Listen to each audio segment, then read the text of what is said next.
Finally বন্ধুরা আমরা চলে আসলাম আসানসোল গ্যারেজে, ট্রেন ধোয়ার গ্যারেজ। এটা হলো গ্যারেজ ট্রেন ধোয়া।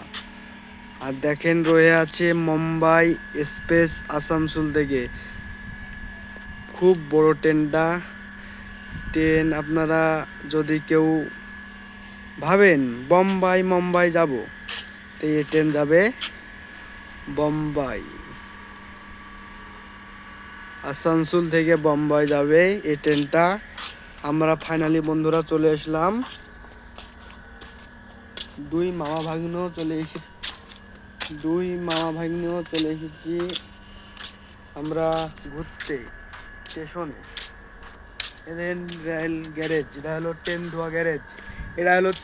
ধোয়া গ্যারেজ। মুম্বাই এক্সপ্রেস আসানসোল থেকে মুম্বাই যাবে এই গাড়িটা। আপনারা যদি ভিডিওটা ভালো লাগে লাইক কমেন্ট শেয়ার করে দেবেন।